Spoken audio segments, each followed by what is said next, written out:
Que Dieu soit béni. Je voudrais lire avec vous deux portions des Écritures, Actes des Apôtres, chapitre 11.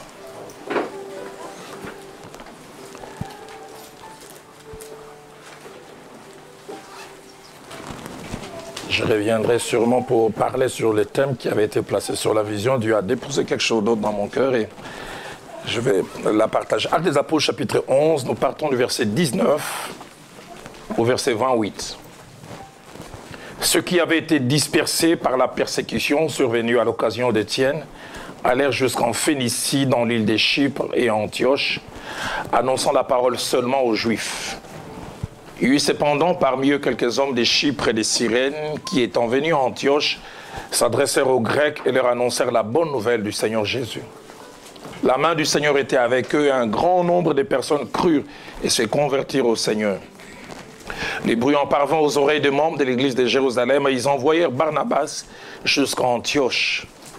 Lorsqu'il fut arrivé, il eut vu la grâce de Dieu, il s'en réjouit et il les exhorta tous à rester d'un cœur ferme, attachés au Seigneur. Car c'était un homme de bien, plein d'Esprit Saint et de foi, et une foule assez nombreuse s'est joignit au Seigneur. Barnabas se rendit ensuite à Tarse pour chercher Saul, et l'ayant trouvé, il l'amena à Antioche. Pendant toute une année, ils se réunirent aux assemblées de l'église et ils enseignèrent beaucoup de personnes. Ce fut à Antioche que pour la première fois, les disciples furent appelés chrétiens. En ces temps-là, des prophètes descendirent de Jérusalem à Antioche. L'un d'eux, nommé Agabus, s'éleva et annonça par l'Esprit qu'il y aurait une grande famine sur toute la terre. Et il arriva en effet sous Claude. Nous lisons aussi Actes des Apôtres, chapitre 13, du 1er au 3e verset. Il y avait dans l'église d'Antioche des prophètes et des docteurs. Barnabas, Siméon appelé Niger, Lucius de Cyrène, Manahem qui avait été élevé avec Hérode le tétrarque et Saul. Pendant qu'ils servaient les seigneurs dans leur ministère et qu'ils jeûnaient, le Saint-Esprit dit « Mettez-moi à part Barnabas et Saul pour l'œuvre à laquelle je les ai appelés. » Alors après avoir jeûné et prié, ils leur imposèrent les mains et les laissèrent partir. Je voudrais en quelques minutes parler sur le thème Antioche, une église qui a beaucoup à nous apprendre. Antioche, une église qui a beaucoup à nous apprendre. On va essayer d'étudier cette église et de voir les particularités attachées à cette église qui peuvent nous servir à la fois individuellement, mais à la fois aussi comme un corps. J'aborderai cet enseignement en 4 points. Premièrement, j'ai intitulé le premier sous-point « Bref aperçu sur la ville d'Antioche ». Et deuxièmement, l'implantation de l'église d'Antioche. L'implantation et les débuts de l'église d'Antioche. Et mon troisième point, c'est 5 caractéristiques de cette église et les leçons que nous pouvons en tirer.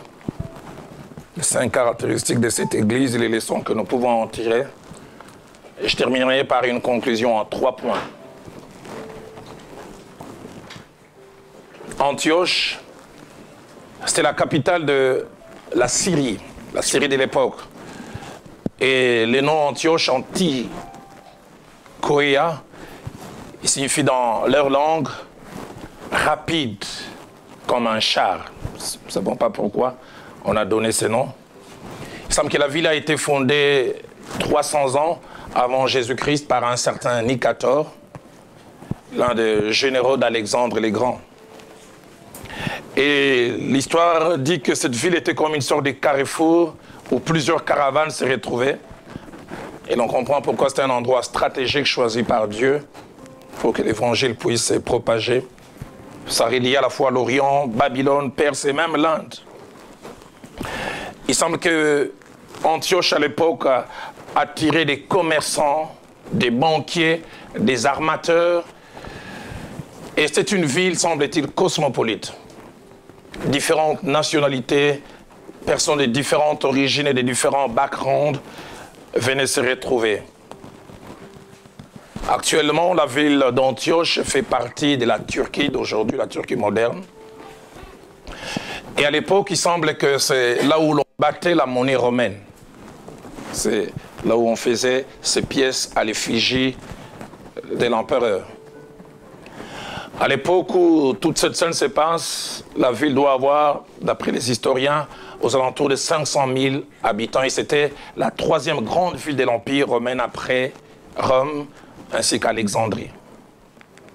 Mais il semble, en plus d'être une ville commerciale et cosmopolite, Antioche aussi était un centre intellectuel. Il y avait beaucoup d'universités et c'est les endroits où les chercheurs, sur le plan intellectuel, se retrouvaient. Et il semble qu'il y avait beaucoup de discussions à caractère intellectuel. Et nous voyons cette église apparaître et naître, permettez-moi les termes, de drôles de manières. Cela me permet de toucher le deuxième point qui parle de comment cette église a été implantée, comment cette église a commencé. S'il y a plusieurs choses à dire concernant les débuts de cette église, concernant son implantation, je vais mentionner 6 petites choses. La première, c'est que ce n'était pas toute une église dont l'implantation a été planifiée. Planifiée par les hommes, je veux dire. Quelqu'un a eu un fardeau, une équipe d'intercession est rentrée en retraite en disant nous allons implanter une église à tel endroit, à tel autre endroit. Entre guillemets, on peut dire que c'est une église accidentelle. La persécution est survenue.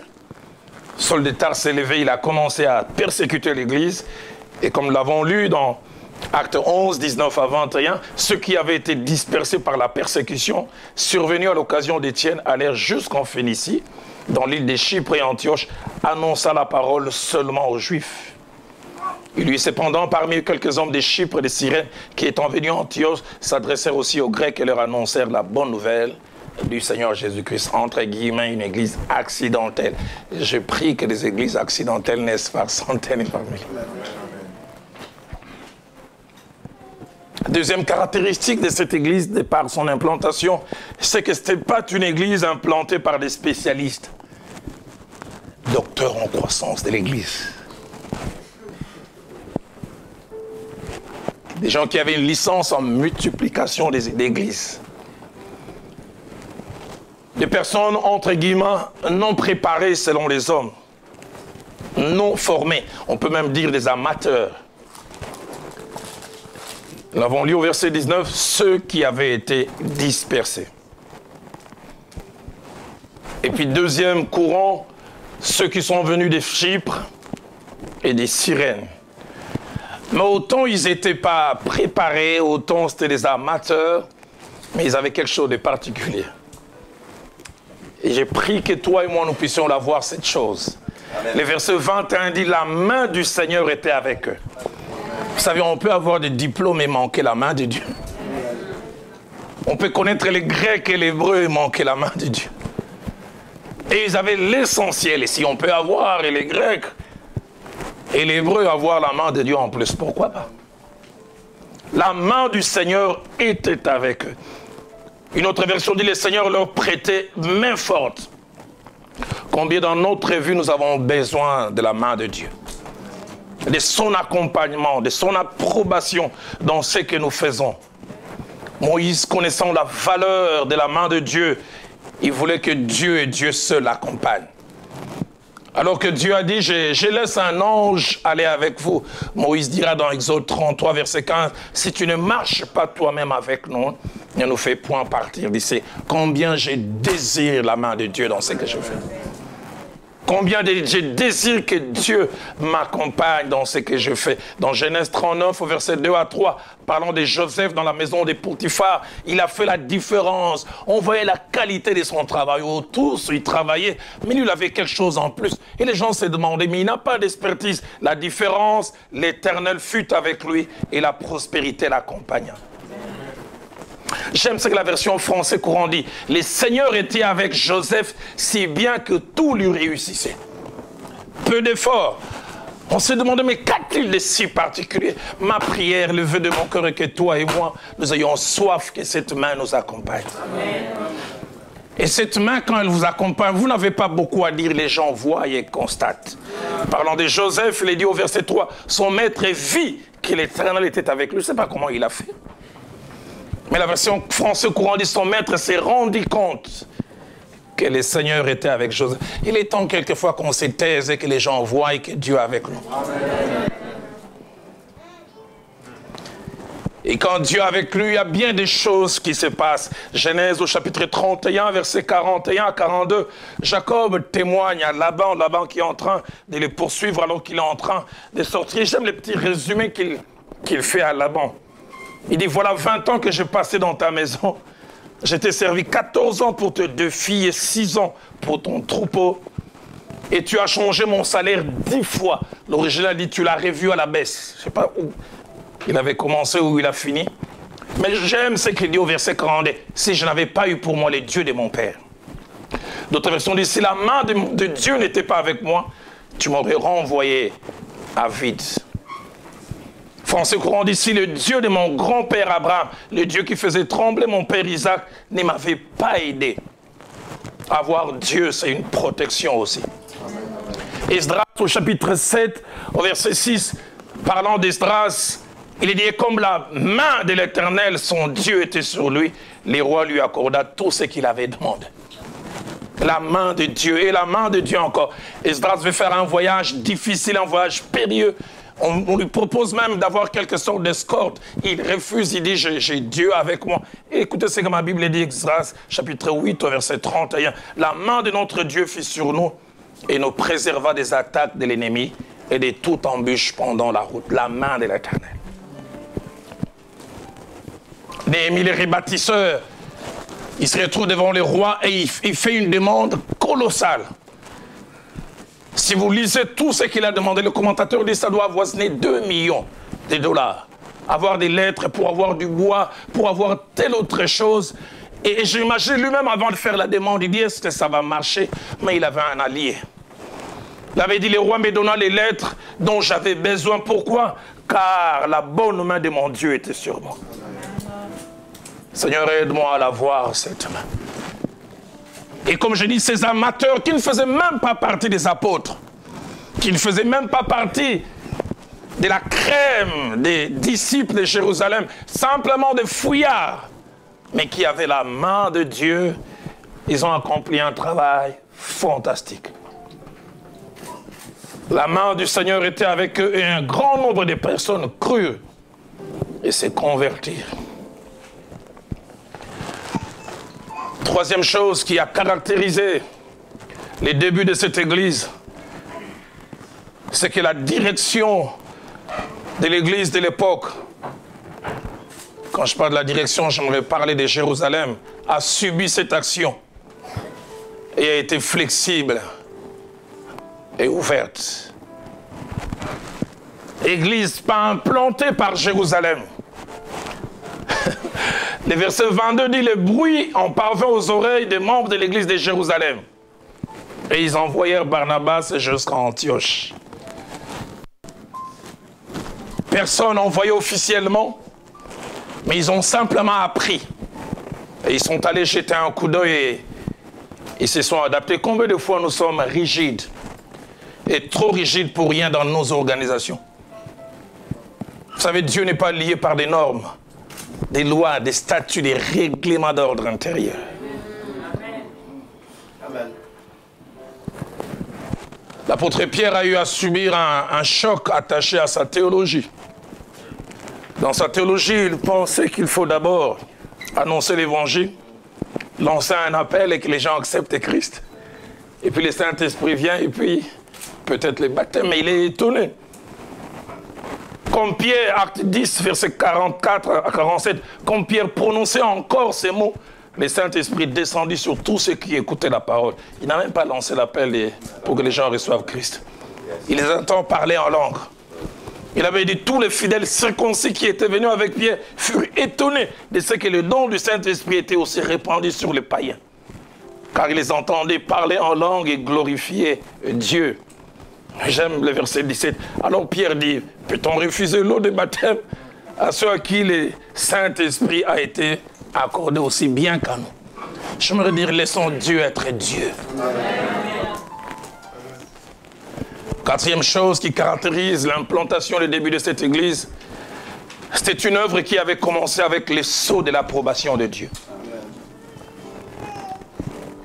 Acte 11, au verset 23, on en voit Barnabas qui vient de Jérusalem et il en a vu sûrement Lorsque Barnabas arrive, la Bible dit, lorsqu'il fut arrivé et qu'il eut vu la grâce de Dieu.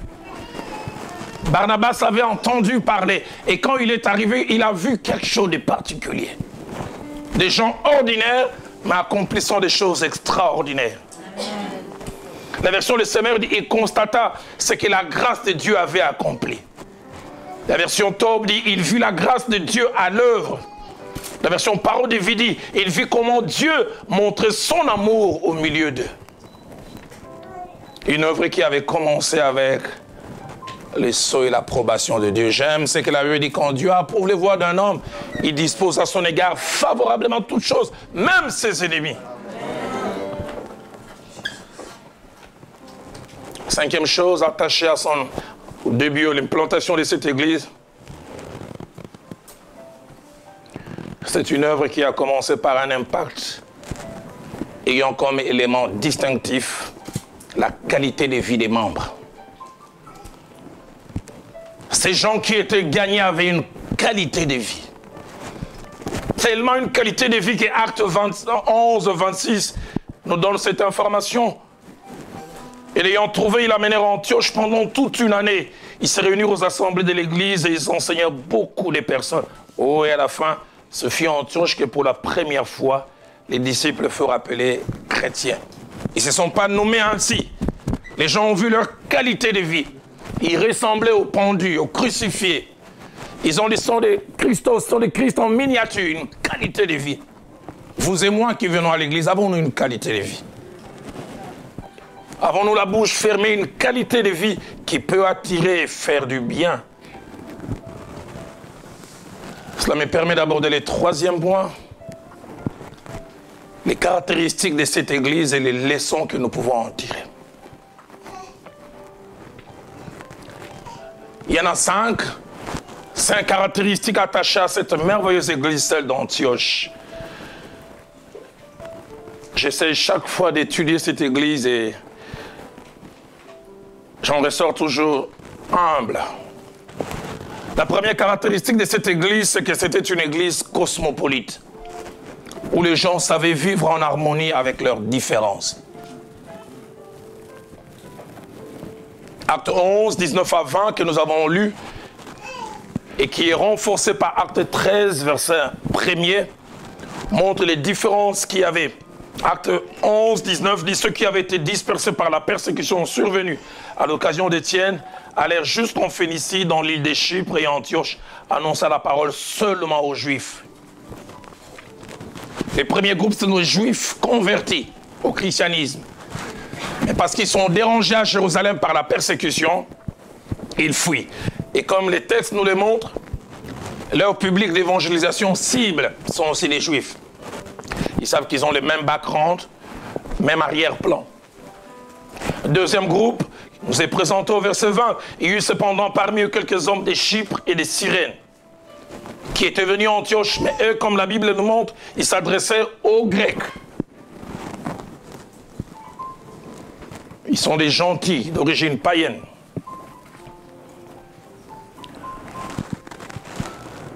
Mais deuxième chose attachée à la différence dans cette église nous est montrée par les corps dirigeants.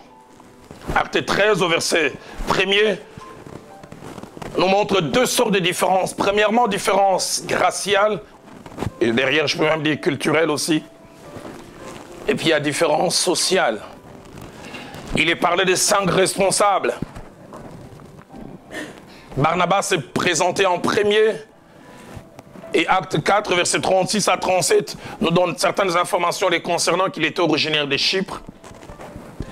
Et même qu'il devait avoir beaucoup de moyens parce qu'il a dû vendre un champ.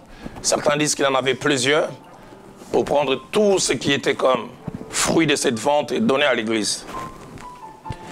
Et puis il y a Siméon qu'on appelait Niger. Il y a toute une discussion entre les théologiens. Ils aiment bien les discussions des théologiens. Certains disent le nom Niger qui veut dire noir. Certains disent ça suppose qu'il était originaire d'Éthiopie. Mais la plupart des commentateurs se mettent d'accord qu'il était originaire d'Italie. Et puis il y a Lucius de Cyrène. Cyrène, c'est quasiment la partie de l'Afrique. Et certains présentent cette personne comme ayant des liens avec l'apôtre Paul. Pourquoi on s'attache à Romains 16, verset 21, où un certain Lucius est présenté comme étant en parenté avec un certain Jason, un certain Sosipater. Et puis il y a Manahem, dont la seule indication, la version Louis II, dit de Manahem qu'il avait été élevé avec Hérode les tétrarques. D'autres versions disent qu'il a grandi avec. D'autres versions parlent même de son demi-frère. D'autres disent que c'était un prince, aristocrate, venant de la noblesse, mais partageant avec eux non seulement la place à l'église, mais dans les ministères. Et puis il y a Saul. Combien il est bon que l'église soit l'endroit où les différences tombent. Différences des races, différences culturelles, ou toutes sortes de différences. Et Antioche était fort dans ça. Oh Antioche, si tu peux venir nous enseigner aujourd'hui. Je suis allé plusieurs fois en Amérique du Nord, aux États-Unis. Aux États-Unis, on a tendance à dire que dimanche, c'est les jours où la ségrégation raciale atteint son comble. Parce que si vous trouvez une église où les pasteurs sont noirs, vous êtes sûr de la race de ceux qui viennent. Une église où les pasteurs sont blancs, vous imaginez la suite. J'étais dans une église, dans une certaine ville aux États-Unis, on m'a dit, il y avait beaucoup de blancs, mais depuis que les noirs ont commencé à venir, ils ne viennent plus parce que les noirs, ils sont exubérants. Chez les blancs, tout est calme, mais les noirs après, on prêche, prêche frère.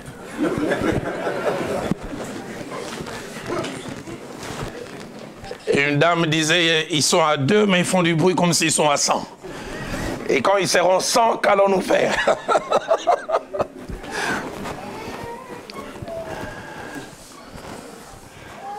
Mais combien il est bon que l'église soit l'endroit où toutes ces différences peuvent tomber. Galates 3, verset 28 dit, il n'y a ni juif ni grec, ni esclave ni libre, ni homme ni femme, car tous nous sommes un en Christ. Mais n'empêche, il est important que nous fassions attention aussi à nos particularités. Dans Actes des Apôtres, chapitre 6, au verset 1er, la Bible nous présente l'un des premiers conflits, ou sources des conflits. Dans l'église primitive, c'était la mauvaise gestion des différences.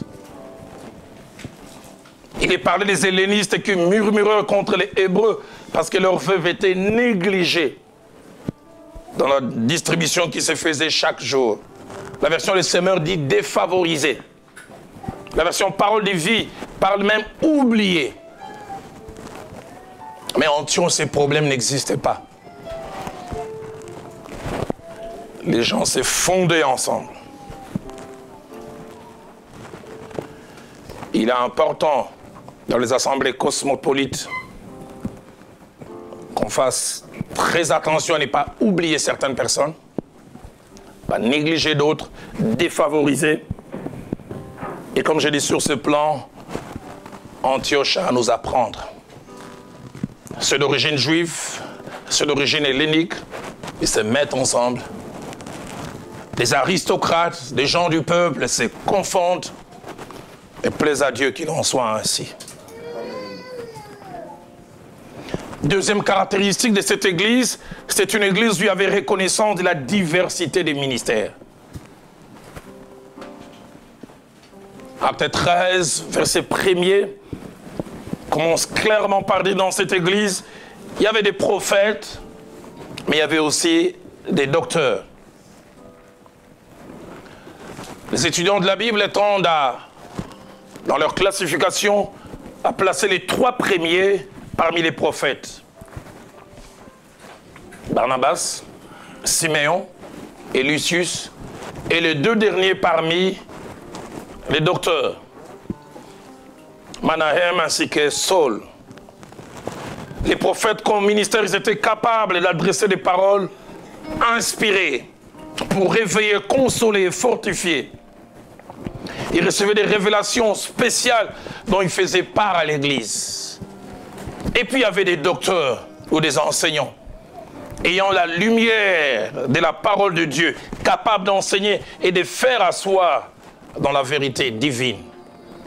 Et on sent qu'il n'y avait pas compétition entre ces deux ministères différents. Seigneur, donne-nous des ministères qui travaillent ensemble. Et par rapport à cette caractéristique ô combien importante dans l'église d'Antioche, j'aimerais faire ressortir 4 petits principes. Les tout premiers principes, c'est que Dieu est un Dieu de diversité. Amen, amen. Il ne veut pas que tous ayons le même appel, faisant la même chose. C'est pourquoi n'essayez pas de copier quelqu'un d'autre. La diversité est voulue et même encouragée par Dieu. 1 Corinthiens 12, verset 3 à 4, il dit il y a diversité de dons, mais le même esprit. Diversité de ministères, mais le même Seigneur. Dieu est un Dieu de diversité. Deuxième principe, le but de la diversité est à la fois la complémentarité, mais aussi la dépendance. Et non la compétition. Que Dieu nous donne de ne pas faire de la chair un endroit de compétition. Ne montez jamais sur la chair pour venir faire mieux que. Je veux leur prouver que moi j'ai l'onction, moi. Si elle a conduit les cultes le dimanche passé, vous allez voir. J'ai appris un jour, on avait un conducteur de louange dans l'église où je suis resté 20 ans. Notre meilleur conducteur ne conduisait pas les cultes durant un certain temps, c'était des jeunes gens. Et puis, on vient lui annoncer que les dimanches qui allaient suivre, c'est lui qui allait assurer la conduite. Il a dit, tous ces derniers jours, vous avez eu le conduit de louange de l'EPFKIN, et donc le championnat de Kinshasa. Il dit, dimanche prochain, ça sera Bundesliga, le championnat allemand. Des pros. Et vous verrez la différence. Non, l'église ne doit pas être un endroit de compétition, et surtout pas les ministères.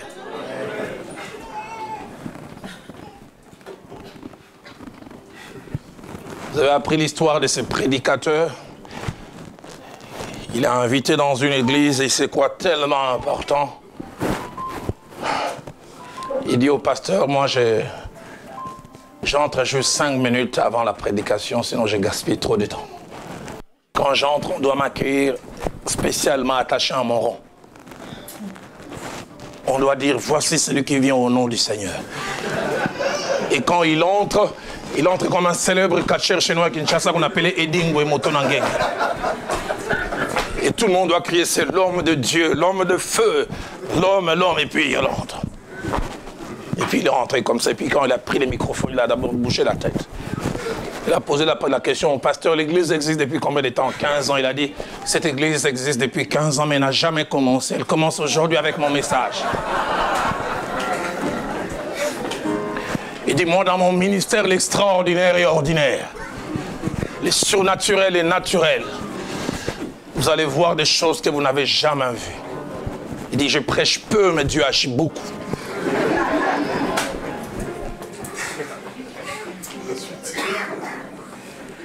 Puis il a prêché 40 minutes, puis il dit, fermons les yeux.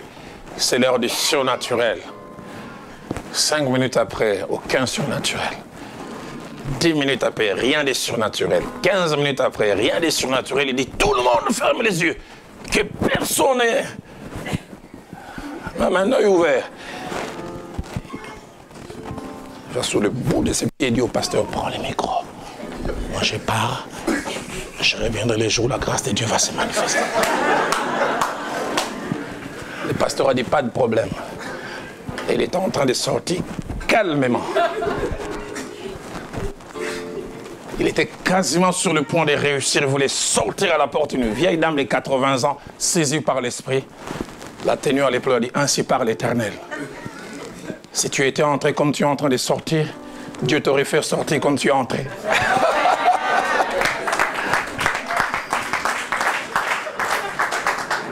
Si tu étais venu un peu plus humblement.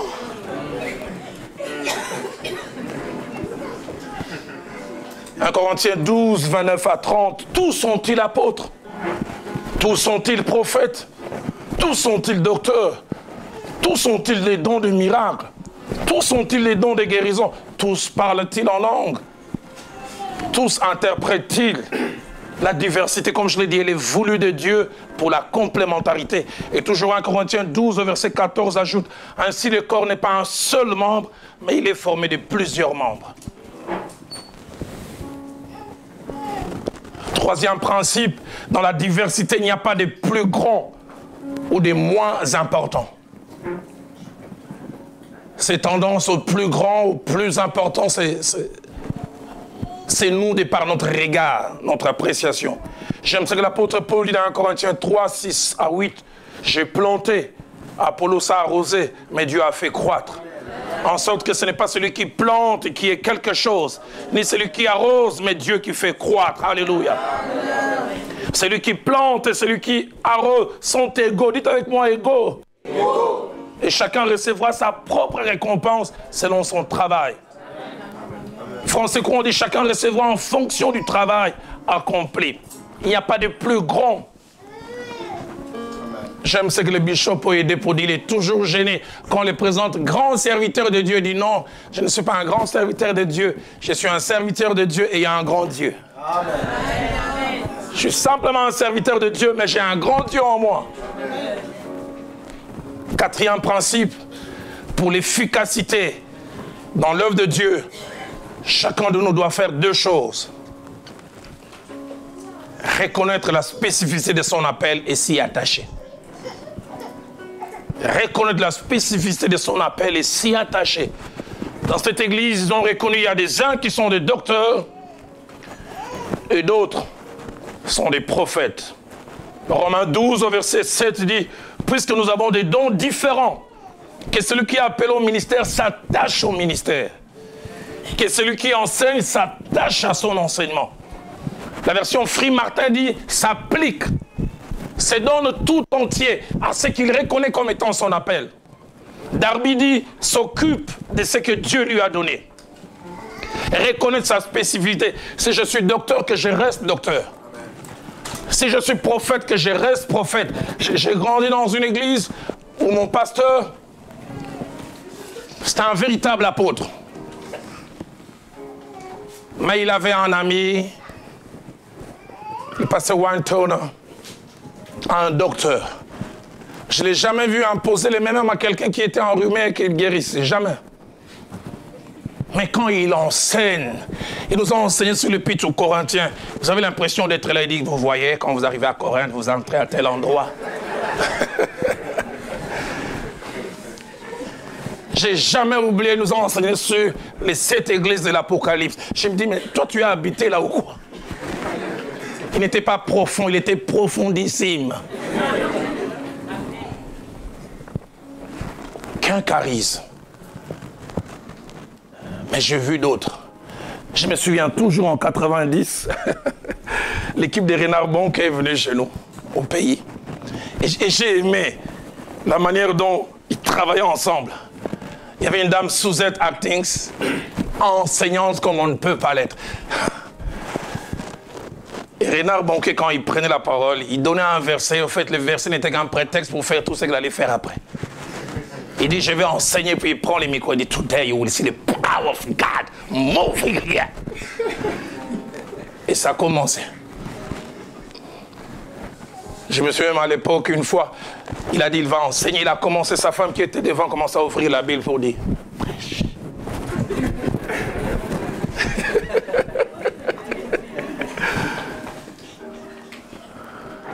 Qu'est-ce que j'aime ces passages. Galates 2, verset 8. Paul dit, celui qui a fait de moi l'apôtre des païens, a aussi fait de Pierre l'apôtre des circoncis. C'est ça ma spécialité. Et ça, c'est celle de Pierre. Est-ce que tu reconnais ce que Dieu a donné aux autres? Non, ça, moi, je ne suis pas fort, je les donne à quelqu'un d'autre. Moi, par exemple, je ne sais jamais enseigner sur la libéralité, la donation. J'ai grandi au pied d'un homme qui n'a jamais prêché ça. Je l'ai écouté plus de 20 ans.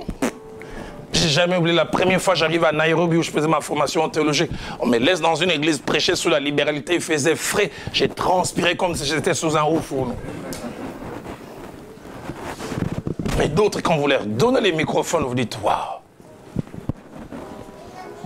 Galates 2:9, ayant reconnu la grâce qui m'avait été accordée, Jacques, Céphas et Jean, qui sont regardés comme des colonnes, me donnèrent à moi et à Barnabas la main d'association. Seigneur, aide-moi à reconnaître la grâce que tu as donnée à certains dans quelques domaines. Français courant dit, il reconnut que Dieu m'avait confié ces tâches particulières. Parole de vie dit, ils ont reconnu le don que Dieu m'a fait. Apprendre à reconnaître. Et j'aime l'humilité de l'apôtre Pierre, écrivant dans 2 Pierre chapitre 3, versets 15 à 16. Il dit, selon la sagesse que Dieu a accordée à Paul. D'autres versions disent la sagesse est spéciale. Et il va plus loin. Il dit, il aborde des points difficiles à comprendre. Il dit, ce Paul-là, il est compliqué.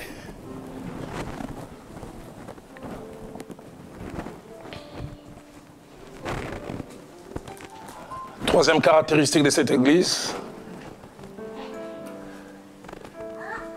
c'est que c'est une église obéissante à la hiérarchie et aux autorités établies. Pas une église indépendante, faisant ce qu'elle voulait, sans référer et sans dépendre. Je suis étonné par l'esprit de dépendance et de soumission de cette église.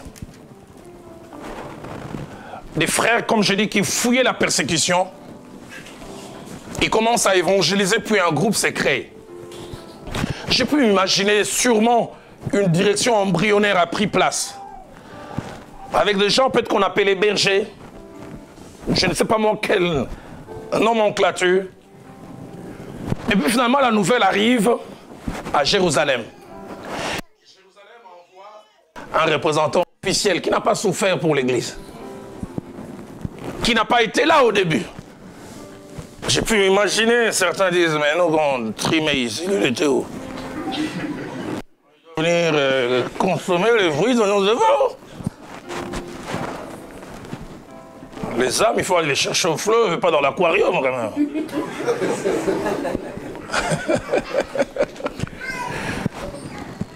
Barnabas n'a rien fait. Il est venu trouver une structure. Je viens de la part de Jérusalem. Et étonnant, il lui cède les bâtons. Une église obéissante. Une église qui s'est sommée. Comment tu réagis, comment je réagis, comment nous réagissons là à la hiérarchie que Dieu a placée. Je n'aimerais pas parler d'une soumission avec abus et autres, non. Je vais ouvrir une parenthèse que je fermerai rapidement en lisant Romains chapitre 13, versets 1 à 5. Nous allons retirer certaines vérités que ce passage mentionne attachées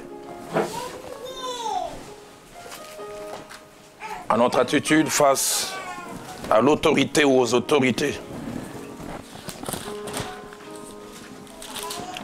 La Bible dit que toute personne soit soumise aux autorités supérieures, car il n'y a point d'autorité qui ne vienne de Dieu.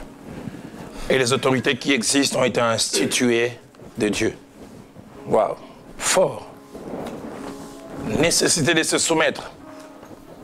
Et deuxième des choses, mentionnons verset 2, conséquences qui arrivent lorsqu'on s'oppose à l'autorité. C'est pourquoi ceux qui s'opposent à l'autorité résistent à l'ordre que Dieu a établi.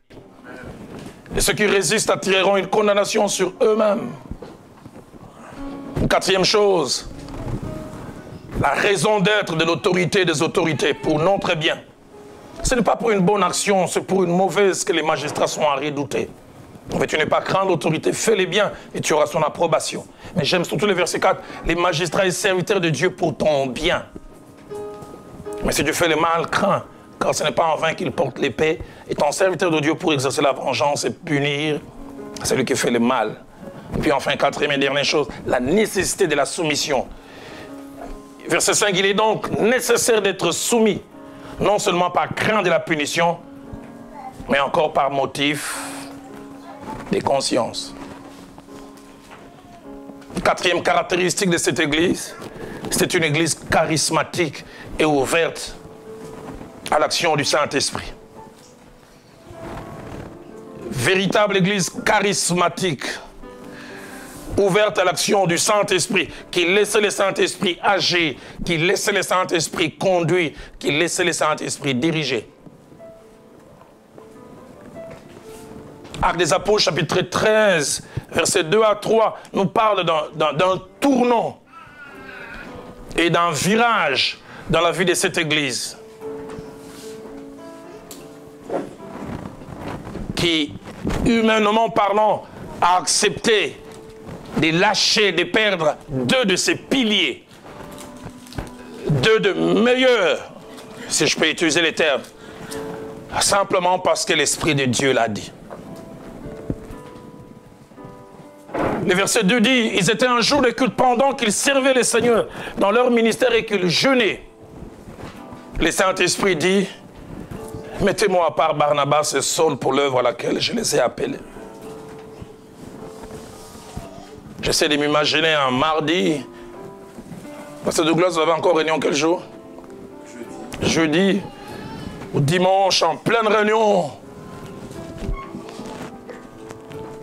Moi, le Seigneur, j'ai dit, Douglas, c'est le temps pour toi de faire tes clics et tes claques. Ta place n'est plus ici. C'est à Bolobo, au Congo. J'entends madame dire, au nom de Jésus.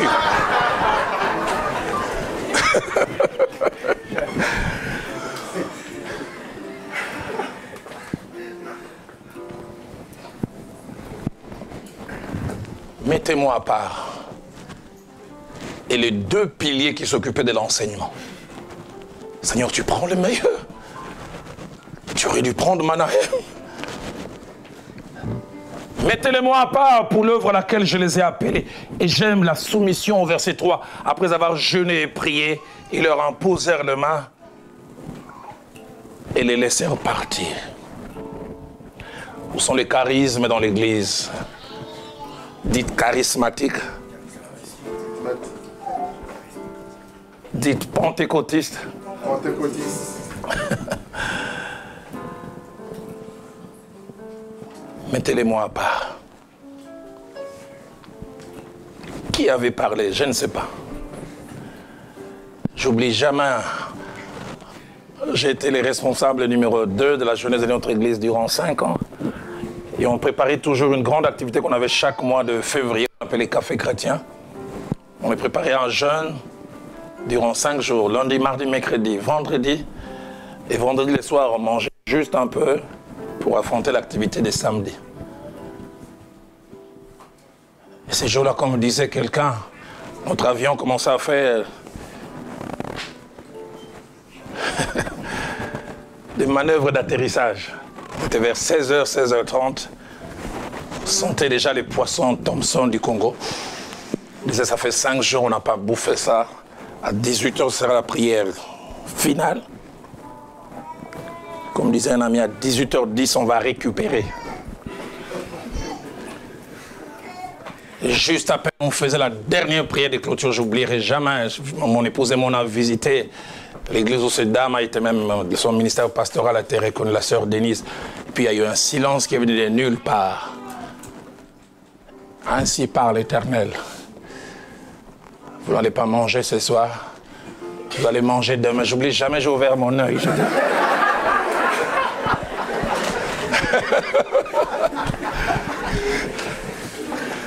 L'ami qui était à côté, dit, est-ce que ça vient de Dieu? Dit. Ça c'est les ailes, ça. Combien on aime les prophéties qui nous arrangent. Si on avait dit non, on n'attendait pas 18h, manger maintenant, on dit Alléluia.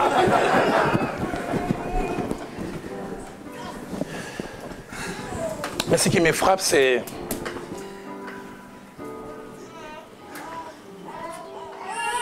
l'ouverture.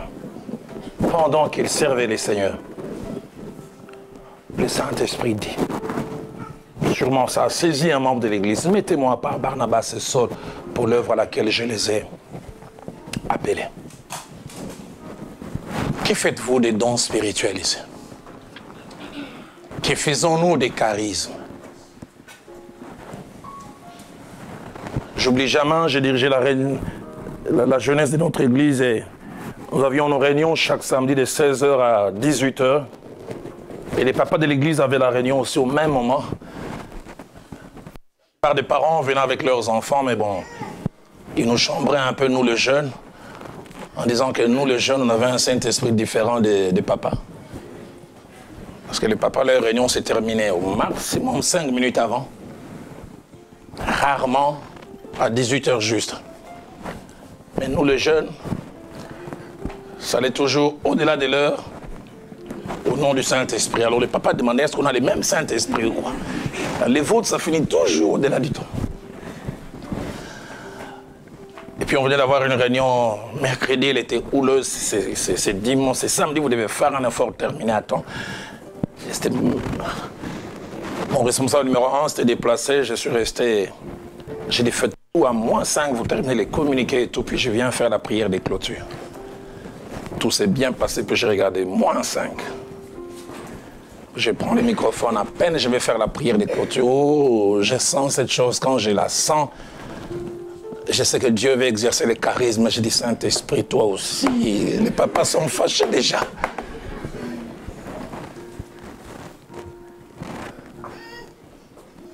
Je veux sous forme de diapo une jeune fille, je veux 22 ans.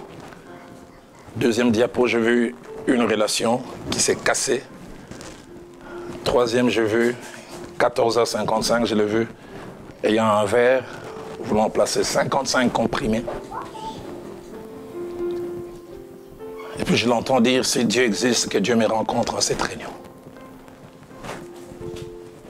J'ai pris les microphones, j'ai dit, voilà, Dieu m'a montré une fille qui a tel âge, qui vient de connaître une rupture dans sa relation, et qui aujourd'hui, à telle heure, avait 50 comprimés qu'elle voulait prendre, et puis elle s'est dit, si Dieu existe, que Dieu me rencontre. J'avais même pas fini.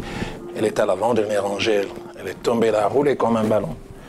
Juste devant, et puis, une voix d'homme. En lingala, Roland, quand tu m'as cambo, Prani. Roland, de quoi tu te mêles? J'ai dit, waouh, et pourtant la parole a été annoncée. Donc Dieu savait qu'il y en a un tel besoin pour pouvoir rencontrer. Combien de fois Dieu veut nous parler, des fois dans nos réunions, mais comme la plupart des fois, quand Dieu essaye d'appeler par le Saint-Esprit, Dieu entend en retour. L'appareil de votre correspondant, il soit éteint, soit hors du périmètre cellulaire. Dieu veut toucher un besoin, il attend l'appareil de votre correspondant, il soit éteint, soit hors du périmètre cellulaire. Mon pasteur, cet homme qui m'a influencé mon épouse, a eu sa vie changée. Il est né au Gabon. Il est de nationalité suisse, mais il est né au Gabon, où il est resté une vingtaine d'années. Et puis on l'a envoyé au Congo-Brazza après les indépendances. Il est arrivé avec ses 2 filles à l'époque, parce que l'autre est né à Brazza. Et puis ils ont commencé à travailler à Brazza, 61, 62, 63, mais quelque chose n'allait pas. À partir de fin 63, il a commencé à visiter Léopoldville, Kinshasa aujourd'hui. Il dit les 2 premières fois, il a senti dans son cœur que sa place n'était plus de l'autre côté. Je dirai ça tout à l'heure vers la fin. Combien il est important dans la vie du ministère de savoir gérer les virages. Et une fois ils sont rentrés, il priait avec son épouse. Il m'a dit, Roland, on n'a pas vu le Seigneur, mais il y avait comme une présence glorieuse. Puis une voix a dit, je vous attends de l'autre côté du fleuve, traversez. C'est là où vous connaîtrez votre éclosion. Alors ils sont allés, ils ont parlé à la mission des Assemblées de Dieu. Ils leur ont dit, si vous quittez Congo-Brazza, nous allons arrêter tout ce qu'il y a comme support, subside. Ils sont restés 5 mois, ils sentaient dans leur cœur que ce n'était plus l'endroit. Et puis ils sont venus à Grenoble. Je n'ai jamais été. C'est quelle partie de la France? Grenoble? Ok. C'est la géographie française, monsieur. Si vous me demandez Mbandaka, je vous dirai. Intégrez-vous quand même. Sud-Est, voilà, ça se récupère. Merci. Il a dit qu'il y avait 3 églises, et ils étaient venus juste en vacances, ils ne savaient pas quelle église aller. Ils ont prié, il y a l'église de gauche, celle du milieu, celle de droite, on va aller, celle du milieu. Ils sont arrivés 30 minutes après, C'était au moment de l'adoration et puis il y a eu un silence, puis une dame a été saisie par Dieu. Elle a dit, je vois un couple, c'est la première fois qu'il vient dans la ville de Grenoble. Il a donné l'âge de mon pasteur, l'âge de son épouse. Avec concision, précision, madame avait toujours quelques années de plus que mon pasteur.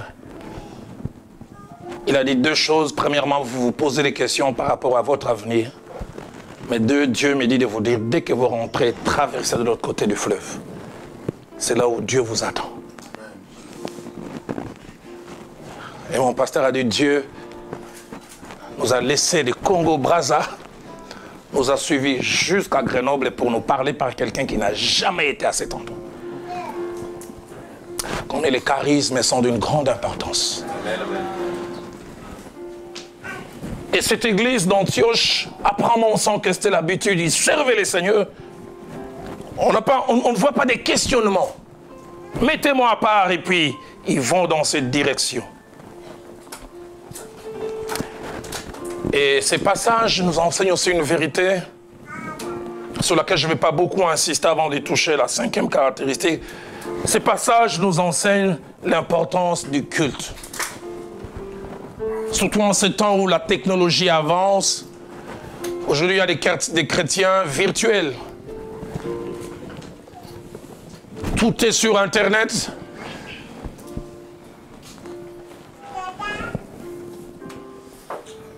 Mon église, c'est Potter House. Je suis le culte de T.D. Jakes chaque dimanche. Et mon pasteur, c'est le Bishop Jakes. Ah bon? Vous ne savez pas toujours ce qui peut se passer dans un culte. Pendant qu'ils servaient les seigneurs, ils avaient l'habitude. Et ce jour-là, ils sont venus, quelque chose s'est passé. Hébreux 10, 25 dit, n'abandonnez pas vos assemblées. Amen, amen, amen. Acte 2, verset 1 à 2 nous montre l'église primitive pendant qu'ils étaient en train de prier tout à coup. Vous savez, le lieu de culte, c'est un lieu, c'est l'ecclésia. C'est le lieu où Dieu se rencontre avec son peuple et bien des choses peuvent se passer. Tout peut arriver dans un culte. L'extraordinaire peut nous rencontrer dans un jour ordinaire. En Corinthiens 14, 26 dit, que faire donc lorsque vous vous assemblez? Les uns parmi vous ont-ils un cantique, une instruction, une révélation, une langue, une interprétation, que tout se passe pour l'édification. En décembre 2007, l'une de nos églises d'Assemblée de Dieu a eu à vivre une expérience fantastique. Moi, j'ai connu cette dame, elle chantait à la chorale. Quand je commençais à venir dans cette église en 2002, elle était sur une chaise roulante, fiancée à un garçon. Et une année et demie après que les fiançailles ont été officialisées, elle a connu ses problèmes. Je me souviens, la dernière fois que je suis allé prêcher dans cette église, elle sentait la viande boucanée. Et les médecins lui ont dit, ton corps commence à pourrir. Et ça atteint là, il ne te reste pas plus de 3 mois. Et elle disait, elle ne sentait plus rien, tu prends une aiguille, tu places. Elle est venue à cette veillée, habituellement. Elle chantait à la chorale, puis on l'a placée de côté parce qu'on ne pouvait plus la déplacer. Et puis le pasteur a conduit la première partie jusqu'à la fin de la première partie. Il a senti dans son cœur la Sainte Seine qui devait avoir lieu la seconde partie. On doit la voir maintenant. Il a demandé qu'on partage la Sainte Seine. Et il dit, je le sens dans mon cœur alors qu'on sera en train de partager la Sainte Seine. Tout peut arriver. Alors que la coupe est juste arrivée au niveau de cette jeune fille, elle a bu. Elle n'a pas terminé, elle s'est levée.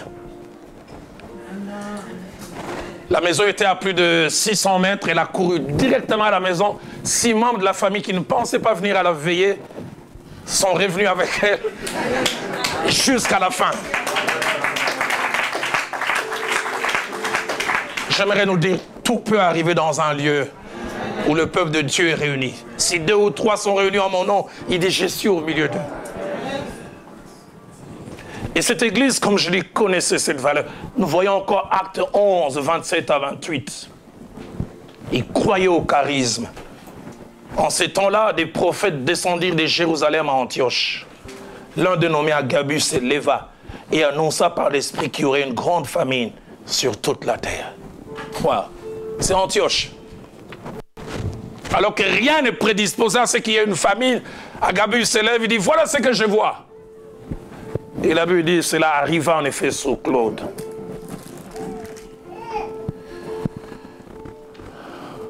En Timothée 4, 14, nous montre que Timothée avait reçu un don spirituel et tous les commentateurs se mettent d'accord pour dire que c'était lors d'une réunion. Ne néglige pas les dons qui ont en toi, qui t'a été donné par prophétie, avec l'imposition de main de l'Assemblée. C'est lors d'une réunion. Et quelqu'un se lève et dit, Timothée, Dieu me dit, tel don t'a été donné, puis après, il y a eu imposition de main. Cinquième caractéristique de cette église, avant que je n'arrive à la conclusion, c'était une église qui savait donner, ou mieux, qui savait perdre pour gagner. C'est une église qui pratiquait la libéralité dans tout son sens. Premièrement, c'est une église qui savait perdre des hommes, et même les hommes les meilleurs, pour la cause de Christ. Mettez-moi à part. Pour les Barnabas, ils les ont lâchés. J'ai appris avec les années à avoir l'idée non pas de l'église locale, mais du corps du Christ. Former quelqu'un, puis dire, je sens les fardeaux d'aller dans telle direction. Après tout l'investissement qu'on a fait sur toi, on t'a envoyé avec les dîmes de cette église. Et tu vas aller n'importe où. Ils leur imposèrent les mains et les laissèrent partir. Acte 11, 29, cette église à peine naissante, mais ils savaient perdre même financièrement. La Bible dit, les disciples résolurent d'envoyer chacun selon ses moyens un secours aux frères qui habitaient la Judée. Verset 30, ils la firent parvenir aux anciens par les mains de Barnabas et de Saul. Ah, cette famine est arrivée et la Judée a été la contrée la plus frappée. Antioche a dit non, nous allons faire quelque chose. Une église qui savait donner. Ma petite expérience m'a montré que Dieu ne donne qu'à ceux qui savent donner. 2 Corinthiens 9, 10 dit, il donne la sémence à qui? Au semeur. C'est lui qui s'est lâché, c'est à lui que Dieu s'est donné. Et j'aime bien cette belle histoire de 1 Samuel 2, versets 20 à 21. Cette femme appelée Anne avait fait la promesse de céder son enfant à l'Éternel ou mieux à son œuvre. Le seul enfant qu'elle avait. Elle est venue déposer cet enfant au temple avec joie.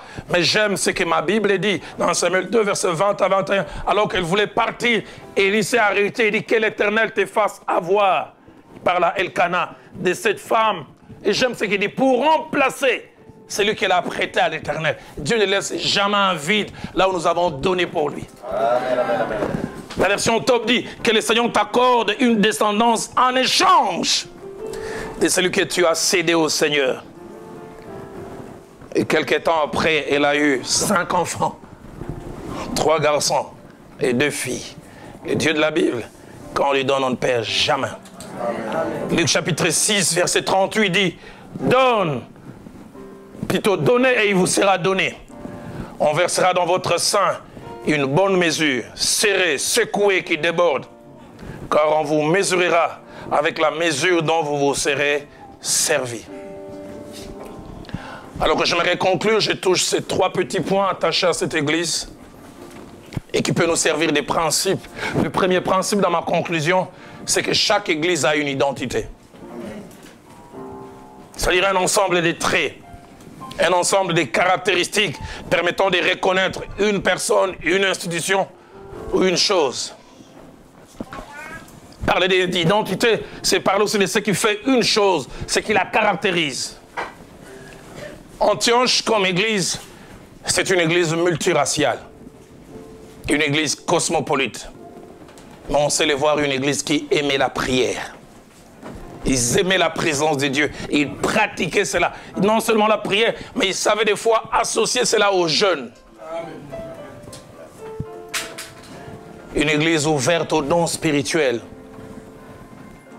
Une église généreuse. J'ai vu des églises qui aiment les sociales.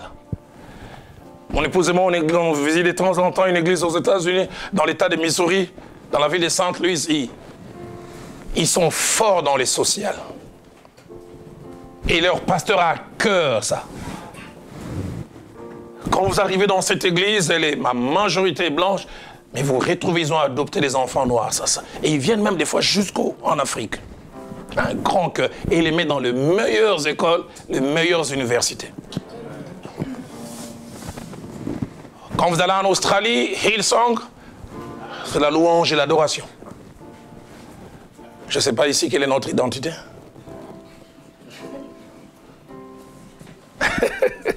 Les pasteurs m'ont fait un geste, je pense que j'ai compris. Mais chaque église a une identité. Notre, c'est l'enseignement.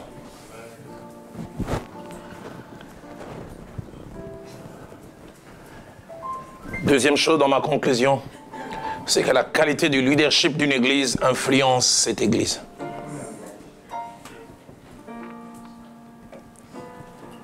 Les personnes qui dirigent, les personnes qui sont devant dans un groupe, influenceront la qualité de ces groupes. Antioche, une église florissante à cause d'une poignée de personnes. Barnabas, plus tard, Saul, et puis ces 5 personnes qui ont su payer le prix. Les récits de l'histoire disent des hommes et des femmes qui aimaient la prière, qui payaient les prix. J'ai jamais oublié l'église où je suis resté avec mon épouse une vingtaine d'années. Notre pasteur est un grand enseignant. J'ai jamais oublié durant les moments de crise comment on nous embarquait dans la prière. De décembre 89 jusqu'à décembre 90. Nous avons eu une chaîne de prière d'une année. Chaque jour, il y avait 5 responsables qui étaient en jeûne et qui venaient chaque soir de 17h à 19h pour clôturer. C'était attaché au défi que nous avons.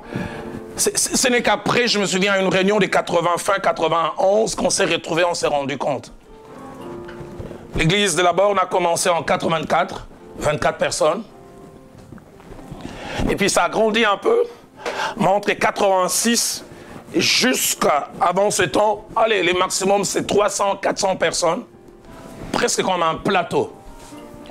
Et puis il y a eu ce défi, on voulait chasser notre pasteur, le pasteur fait Jacques-André Vernon du pays.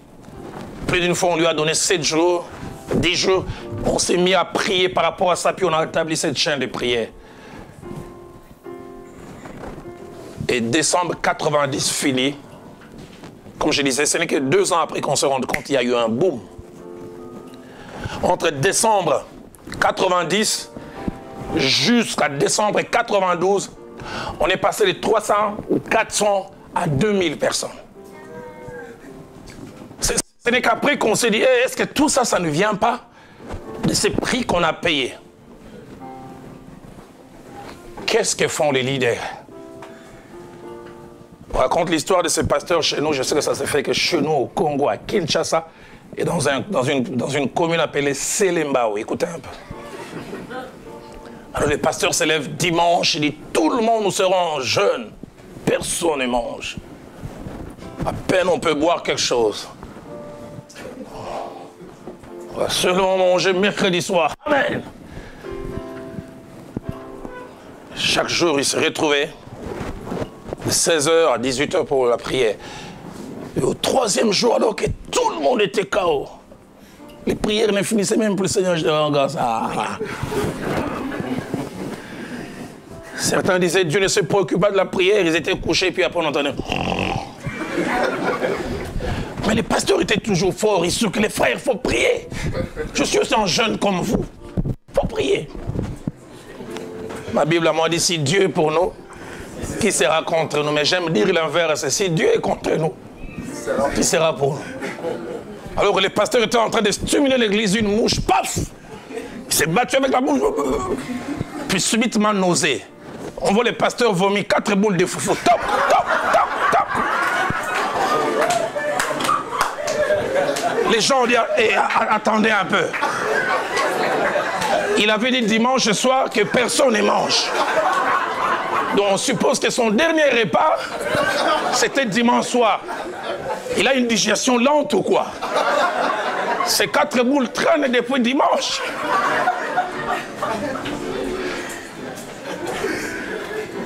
Il a dit au peuple de Dieu, pardonnez-moi.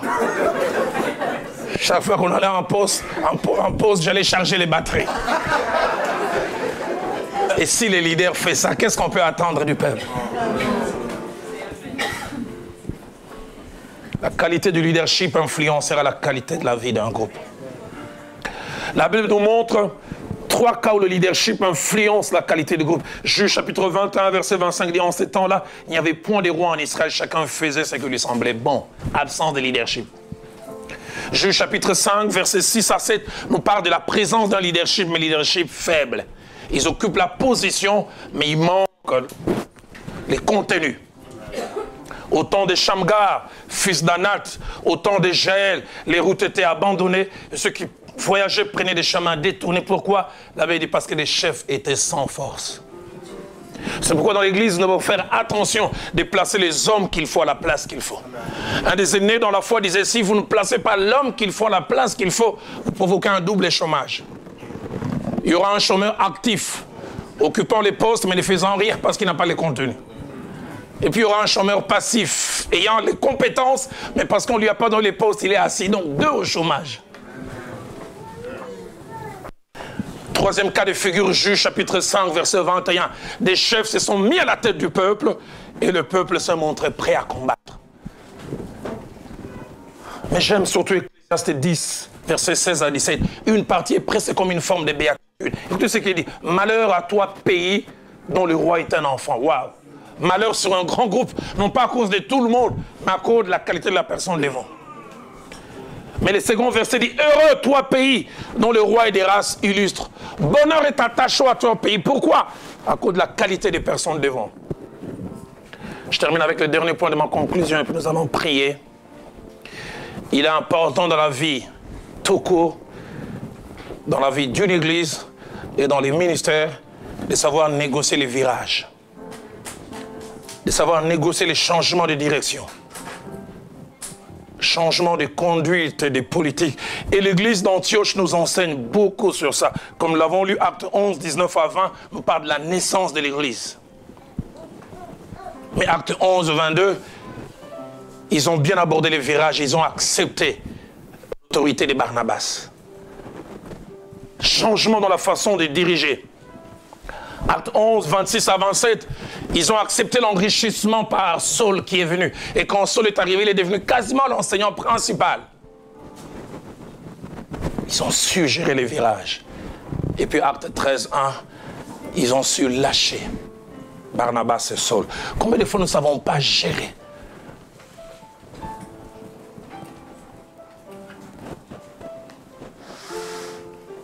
Que Dieu nous aide à apprendre de cette église.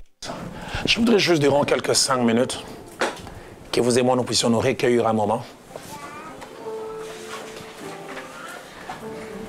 Alléluia. J'ai tendance à vouloir dire ce soir comme les prophètes. Y a-t-il un joueur de harpe ici? Je ne sais pas moi quel cantique va nous être entonné, mais je sens dans mon cœur que Dieu veut nous faire du bien ce soir avant que nous puissions quitter. Alléluia.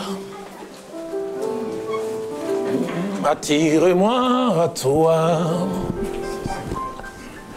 Ne me laisse pas. Ne me laisse pas.